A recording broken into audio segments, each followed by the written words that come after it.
So I'm not going to come onto the podcast and tell you how to think about the Toronto Blue Jays. I don't care if you think that they're a good team or they're a bad team. What we have to do is compare them to other teams in the AL East. Today, let's compare them to the Yankees.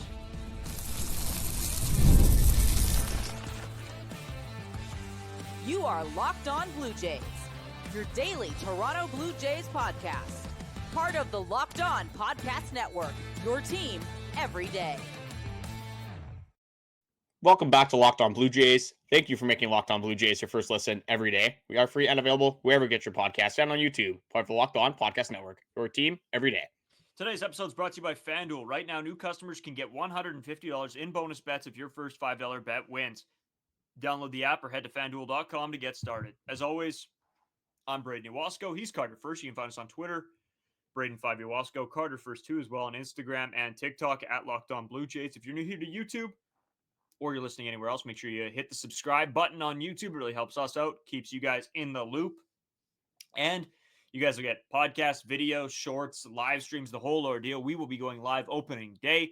Make sure you guys check, keep the notifications on so you know that we are live, or check us out on Twitter. Like I said, we will make posts when we go live. Lot to get into today, Carter. Oh, also Discord links down in the description. Make sure you guys hit that if you want to talk Blue Jays with us whenever you want. Like I said, we have to, at some point, evaluate the Toronto Blue Jays lineup, pitching staff and all, to the rest of the teams in the AL East. How do they match up? How do they compare? Because at the end of the day, we can believe that the Toronto Blue Jays are a great baseball team, or you can believe that they're terrible and they're not going to do well. But at the end of the day, it's going to matter about what they do on the field and who the guys in the lineup are. So, Carter, today, let's start things off like that. I wanted to start with the New York Yankees because I think out of all the teams that you need to compare to about, winning the division or whatever you want to say, you have to talk about the New York Yankees. So I'm going to go over their lineup. We're going to do lineup in the first segment, starting pitching, starting rotation, pitching in general in the second segment. Carter, I'll read you off their lineup, and then we'll get into it. Number 1, Jason Dominguez, left field. 2, Aaron Judge, right field. Cody Bellinger, center field. Giancarlo Stanton at DH, Jazz Chisholm Jr. at second, Paul Goldschmidt at 1, Austin Wells as catcher, Anthony Volpe at shortstop, and DJ LeMahieu at third base, Carter. I guess out of the Yankees lineup, we know there are a couple pieces that stick out for us. Obviously, you can't not talk about Aaron Judge, Giancarlo Stanton, Cody Bellinger, Paul Goldschmidt, even if you want to, Carter. There are a lot of pieces on this team that can smack the baseball around. I mean, if this was 2017, you're looking at this Yankees lineup. You have Paul Goldschmidt here. You have Cody Bellinger. You have multiple guys that if it's, a few years before, this Yankees lineup is absolutely disgusting. It's still a pretty good lineup, but the Yankees have been kind of bit by the injury bug early on. Giancarlo Stanton won't be ready for the start of the season. Luis Heel is another guy that's out. DJ LeMahieu, as you mentioned, again, not the same guy that he was kind of back in the day, but now with DJ LeMahieu, would have been their probably starting third baseman. Now, again, doesn't look like that's going to happen with him being injured going into the season. Jonathan Loaiska, another guy they signed this offseason, will not be ready for opening day. So they do have a bunch of guys that have kind of gone down with injuries. And now when we're going to look into the starting rotation, we're going to look at the batting order. It kind of looks like the Toronto Blue Jays in a sense. We have the guys at the top, which are relatively solid. You know what, for the most part, you're going to get out of them. But then you have like this 5 through 9. Where you have a little bit of volatility. You have some guys that aren't necessarily proven. And then, again, you're hoping that they do have good years. You're hoping that they can take that next step. But there's a lot of uncertainty when you're looking at that Yankees lineup. I think right now, for me, this lineup is one massive injury away from not being that good of a lineup. Maybe it's the little bit of New York Yankees hate that I have in me, but Aaron Judge, as much as you might love the Yankees, hate the Yankees, you have to admit this is one of the best hitters in all of baseball, if not the best hitter in all of baseball. If you get a full healthy season from Aaron Judge, this is a guy that can carry a team to the playoffs. It can be a 10 to 12 win player. It's just absolutely ridiculous, but that is the player that if he goes down, you don't know exactly what you're going to get from Paul Goldschmidt in his 37-age season. I'm not that high on a guy like Cody Bellinger. I'm not really invested in him. I like Jazz Chisholm a lot. I think he can be good. Jason Dominguez, he looks hilarious in left field. I hope he stays there, and I hope his defense does not get better, because that is going to be something that will be fun to watch. I think Volpe had a pretty up and down season. Austin Wells, another guy that can be good. We're looking at him between Alejandro Kirk. I think that could be a pretty good debate as well. When we talk about the New York Yankees, they're always going to be a team that you're going to consider to be an AL East division winner. They're always going to buy. They're always going to be open on the market for the biggest free agents that come in. We're going to look at next year when we have Vladimir Guerrero Jr. on the open market. That's going to be a team that we keep hearing that's going to be talking to Vladimir Guerrero Jr. I wish that it'd be easier to talk about the Yankees and not being a very successful baseball team. But if you're talking about winning the AL and winning the AL East, the Yankees are always going to be somewhere around there. Yeah, and you brought up the whole fact right at the beginning of sort of what you were saying there is that they have a strong 1-4, 1-5. Carter, if we go back a few years, right, that's how most lineups were. We're in a different era of baseball now where every team thinks that that 1-9 they have to be unbelievably stacked. When for the most part in baseball, throughout all of baseball's existence, that's not how most lineups were built. Most lineups were built, hey, we need five really solid players. And after that, let's fill the holes where we can. So when we talk about the Blue Jays and their lineup specifically as well, and you say, wow, they're pretty strong through 1-4, 1-5. I'm pretty happy with that. I think anybody that doesn't think that that is a good thing should take a look around the rest of the league. The Yankees are a bad comparison because 1-5, they are good and they are solid. And most teams, if your best player goes down, it's going to make it way more difficult for you to succeed. So I don't think that this is that when you look at the Yankees lineup and you say, well, if Aaron Judge goes down, it might be a tough season. Well, yeah, if Vladimir Guerrero Jr. goes down, it's probably going to be a way tougher season to get out of. And I think that's with most teams that we look at throughout the league. And when we come up and we look at the Orioles, the Red Sox, the Tampa Bay Rays, for God's sakes, all these teams, if they have one massive injury to their best player, it's going to make their team significantly worse. The New York Yankees are a weirder team to look at because I feel like they don't rely as much necessarily on some lower touted players in their system to succeed. That's the difference. They have a little bit more service time in them. And I think that's where the Yankees lineup in comparison to the Blue Jays lineup will have more success. So even if they aren't the best players in your 7-9, they might have some service time and might know how to pull themselves out of a dry spell or something like that, where if some of the young guys in the Toronto Blue Jays go down, Carter, or start having a bad year and they try to pick themselves back up, it might be a little bit tougher just out of service time.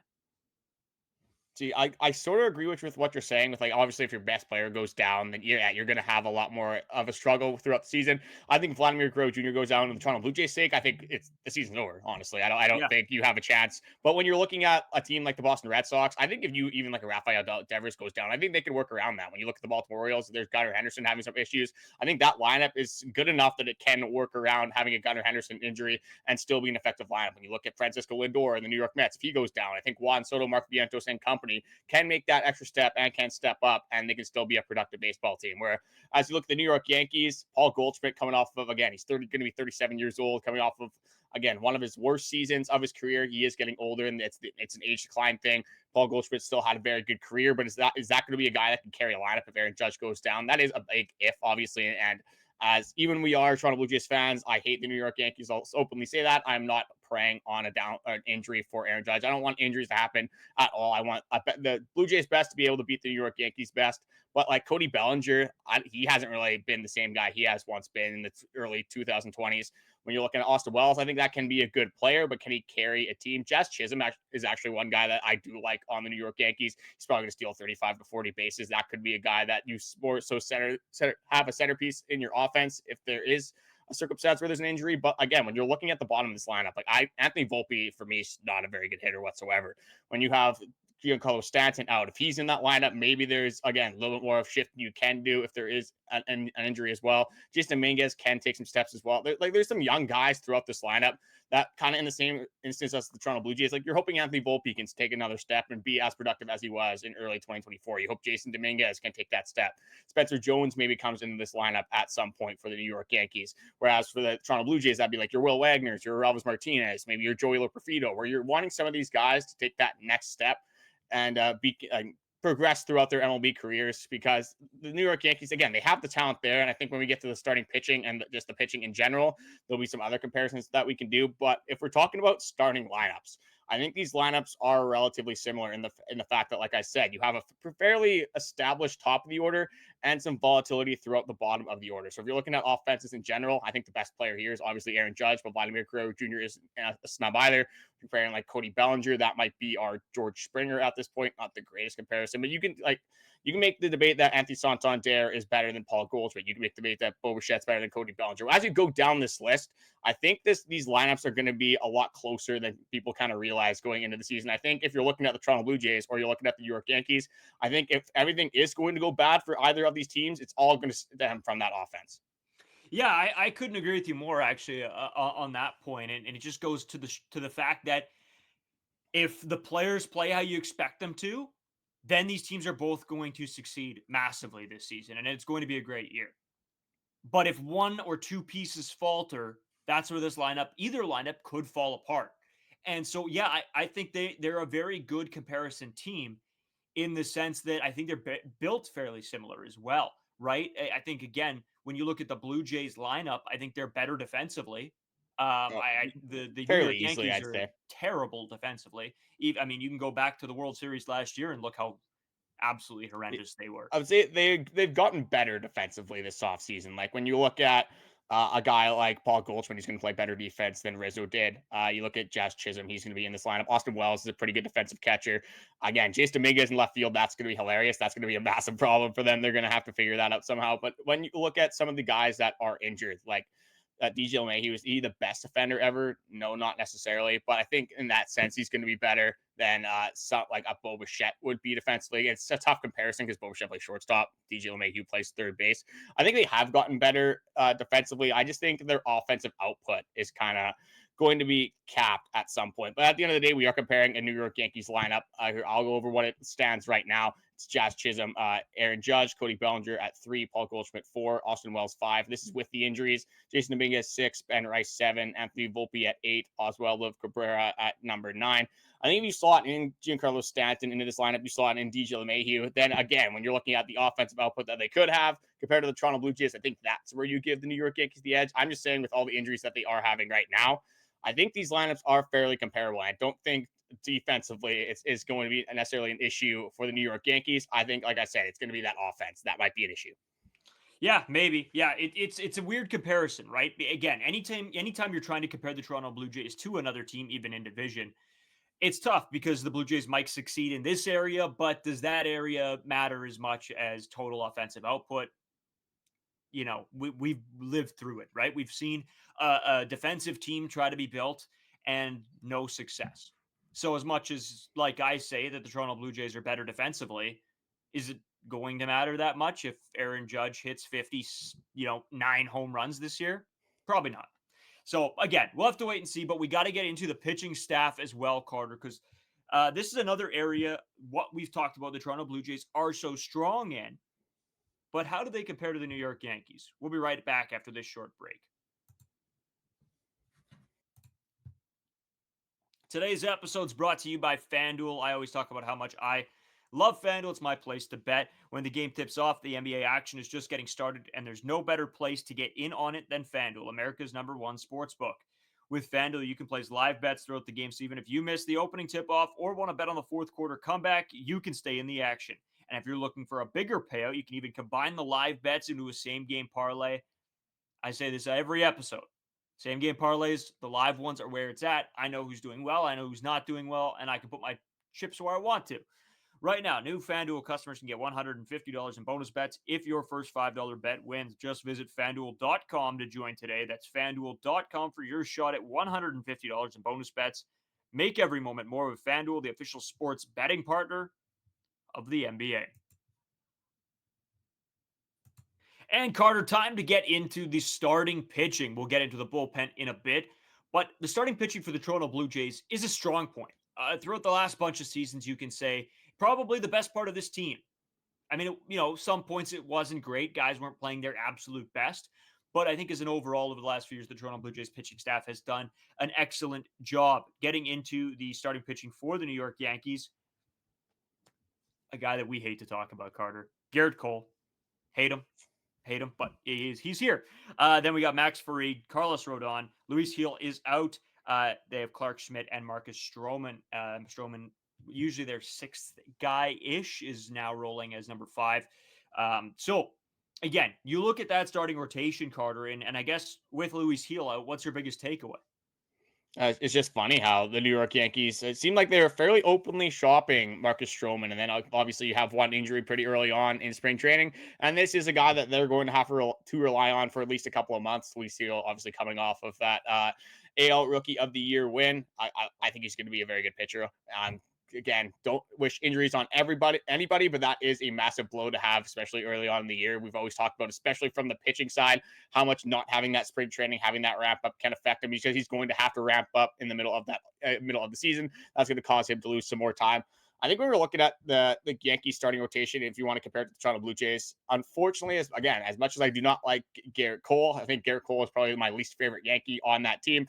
You got to give him his flowers. He is a very good pitcher. Obviously injured last year, coming off of Tommy John. It took him a little bit while to kind of get back in the swing of things. But when you have him and you have Max Fried, I think those two, unfortunately, are better than any single starting pitcher you have on the Toronto Blue Jays. Kevin Gausman can give these guys, again, a little bit of a debate, but coming off last season, just incorporating age, everything kind of into the debate, I think you got to give those top two a little bit of the advantage. I think after that is where things get a little bit more interesting, because I like Kevin Gausman, I like Jose Barrios.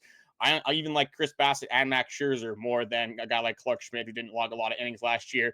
Carlos Rodon, who I am not very high on at all. We saw the Toronto Blue Jays kind of take advantage of him early on in spring training. Does that matter for the grand scheme of things? Absolutely not. But just have to throw that in there. That was obviously fun to watch. Since I'm throwing random nonsense in there, Daniel Vogelbach hit the bomb off of Garrett Cole and ruined his entire 2024. So I guess things like that, that's what I'm going to say the correlation was for Garrett Cole in 2024. But obviously that's not exactly what it was.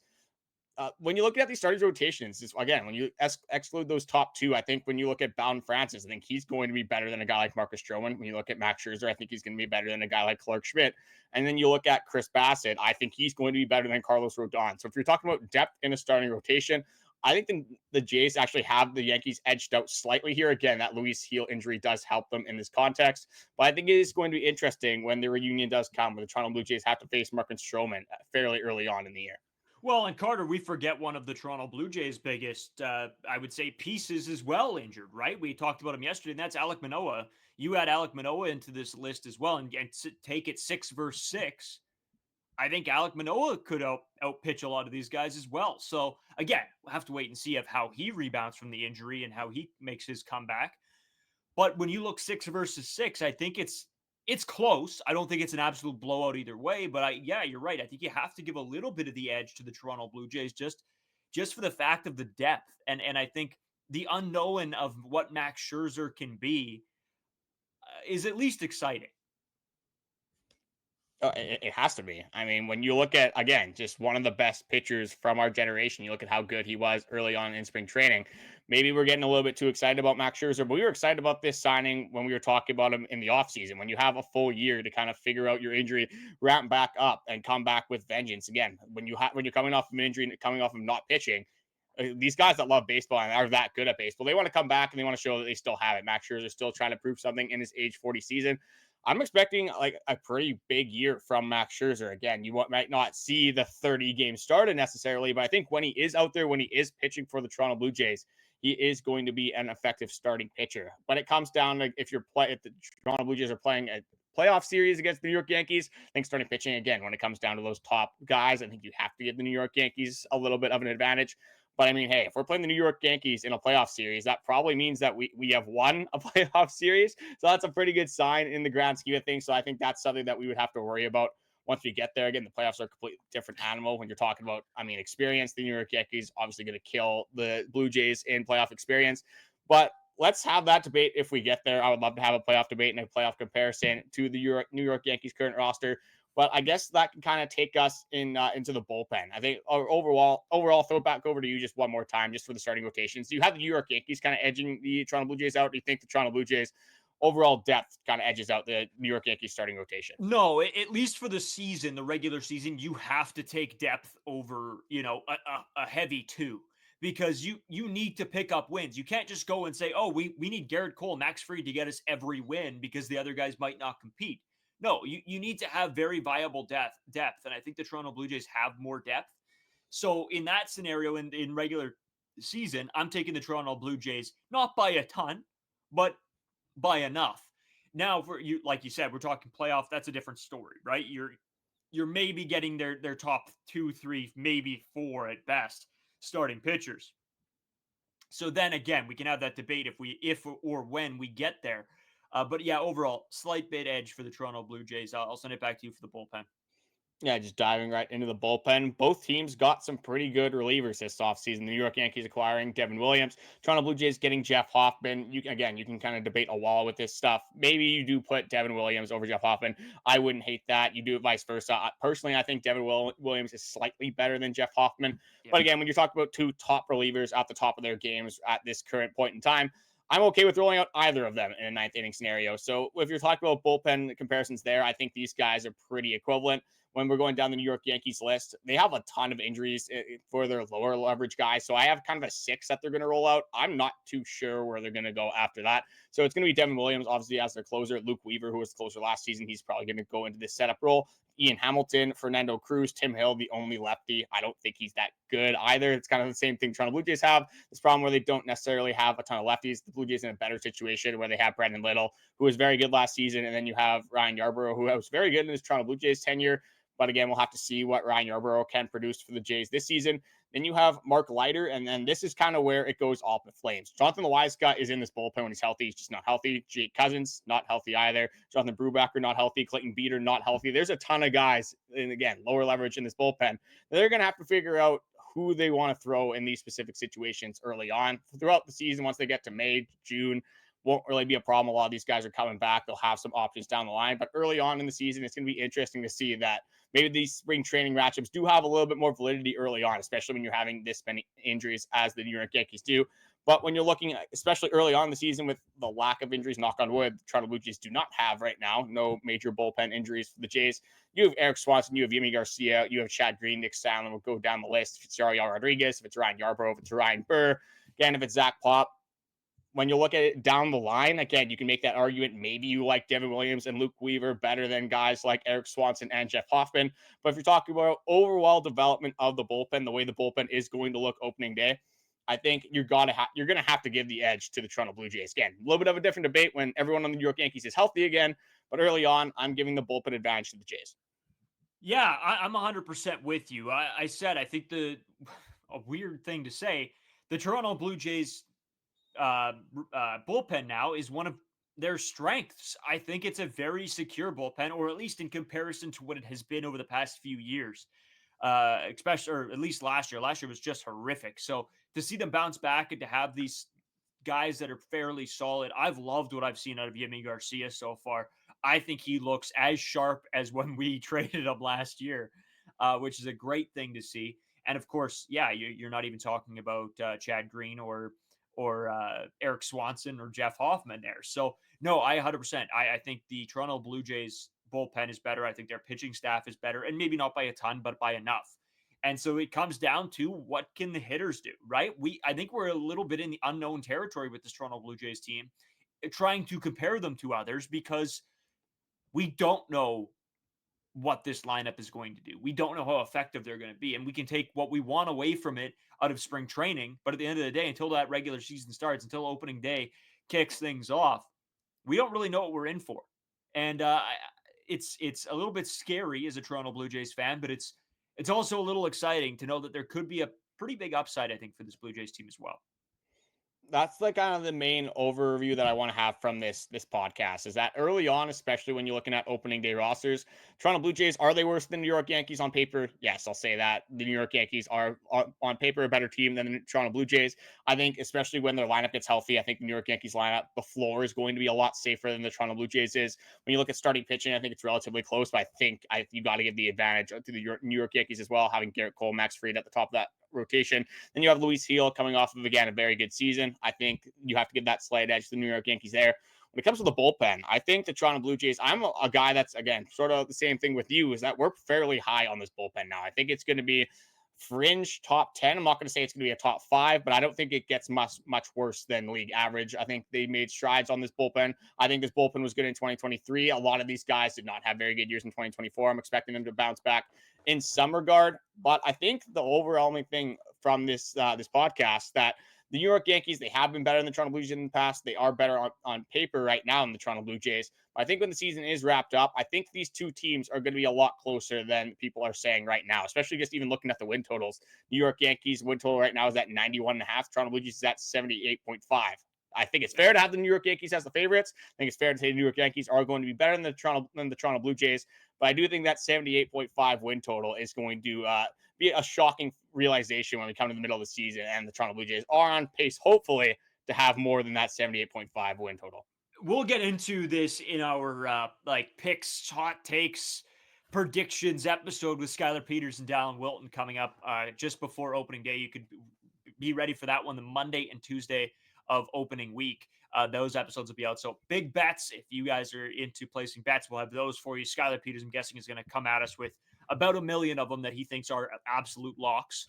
So we'll get all those from him. But yeah, Carter, I think the win total is an easy over. And I think maybe if you bet on FanDuel, you can take the where you're gonna go and actually pick the over under. So you can pick over 80, whatever, 3, 4, 5 wins, whatever you want to do, and it might up your odds as well. So we'll get into all that when we get closer to that episode as well. Carter, for the last segment here, there's two guys that I have to talk about. Made tweets about them yesterday. If you guys are watching my Twitter, because great spring trainings from them, and I want to talk about them. I got to give my boys hype when it happens. So we'll be right back after this short break.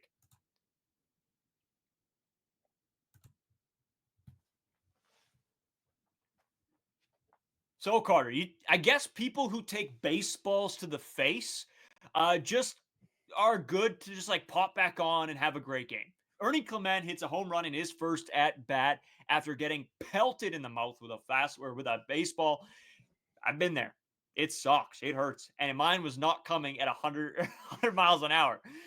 So good on Ernie, man. That was crazy. Yeah, just coming back just as this Michelin man, the guy that just what's the hockey thing that they said Phil Kessel used to be, the Iron Man? The Iron might have been the Iron Man, just coming back. Yeah, after taking a ball in the face in spring training, missed one day, and then all of a sudden you're ready to go and play baseball again. And yeah, just giving a little bit of credit to your guy after two back-to-back home runs. You have Ernie Clement go up and hit a bomb in his first, I think, was it the first pitch back, I think, as well? Yeah, it might have been. You know what? I was in and out. I was at work watching the game, so I'm sort of doing one of these the side eyes watching the games. But yeah, it was great to see. And then then Davis obviously launching right after. Yeah. So, pretty good early inning stuff from the Toronto Blue Jays. You get obviously Bo Bichette hitting a single, then you get that RBI double from Vladimir Guerrero Jr. right after that. Then you get the Ernie Clement, Davis Schneider back-to-back launches. Always going to be a fun thing to see, whether it's spring training, whether it's the regular season. Those two having productive at-bats, always a fun time to watch. Toronto Blue Jays offense, I get it is spring training, but a lot of these guys look really good. George Springer in his limited at-bats look good. Vladdy's look good. Ernie Clement's looked very good. Arelis Martinez has looked good. Bo Bichette's look good. Dalton Varsho. You can go down the list. And, everyone pretty much has looked very good hitting early on for the Toronto Blue Jays. Yeah, and I think everybody, discrediting this Toronto Blue Jays team early, probably even to a week ago, maybe even till now, I want to know, and let us know in the comments section. Let us know, by our Instagram, our Twitters, whatever you want. I think, has this spring training changed your mind a little bit? And I don't, again, you can't take everything away from spring training, but I think you see how good these guys look and how comfortable they look. I think when you go back and look at last year's spring training, right? And I remember us having conversations about, oh, well, this guy's a little iffy. This guy's a little iffy. This year, there's not too many guys that I'm saying that are not playing to what I would really hope they would. And a lot of these guys are showing up. Davis Schneider in spring training with a 3.85 average, a 600 on base percentage, and a 692 slugging. Can he carry that over? I don't know, but it's a great thing to see. Ernie Clement playing well, playing pretty good defensively as well. That's all things I want to see. Bo Bichette doing well from the leadoff spot when he's given the opportunity. It's those little things. And I mean, I haven't even talked about Vladimir Guerrero Jr., but that's an obvious one. There are a lot of things right now that are just going the Toronto Blue Jays' way. Can they carry that over? I don't know. What do you guys think? Let us know in the comments below. See, that's the biggest thing is, at the end of the day, 3 months down the line, are we going to remember that David Schneider had a 500 on base percentage, whatever it ends up being. Are we going to remember that Vladimir Guerrero Jr. Did this in spring training? No. Absolutely not. But in the moment right now, it's hard to say that you're not enjoying the baseball that you're watching, and you're not enjoying seeing all of these guys kind of, get on the same wavelength and have got great quality at bats, whether it's against high A guys, double A guys, MLB starters, doesn't really matter. It's just nice to see early on that things are clicking and the confidence is getting up. The biggest thing we're going to have to be on the lookout for is just the injury watch. Got to knock on wood, got to hope and pray that nobody significant, nobody at all, honestly, gets hurt. Again, it is baseball. Things do happen, but that it can change a very good early on spring training if you have a couple big injuries to, oh no, how are we going to make this 162 game season last? And how are we going to play productive baseball while doing it? Again, you got to hope that doesn't happen. The Toronto Blue Jays have been, I don't even want to say this, they've been fairly lucky with injuries, knock on wood again, regarding this baseball team. But it's early on. There is still 3 weeks until the season. So if you're going to get hit in the face with the baseball, I mean, I guess if it has to happen, you might as well get it out of the way now. Yeah. No, I'm with you. I'm with you. It's going to be an interesting year. I'm excited to see how this all unfolds and honestly what everybody thinks. Like, me and you have conversations with some people that are very low on the Toronto Blue Jays, just, within our hometown, within our friend group, within the city. And there's people that don't have much faith in them. Let us know if you guys do. I'm always interested to hear, especially as you watch spring training games. So, like I said, leave a comment down below. Thanks everybody for listening. We have or listening or watching, I guess, some some huge episodes actually coming starting next week. We got an interesting one coming. Yeah, a few next week. It's crazy. So again, stay tuned in. We'll talk to you guys later.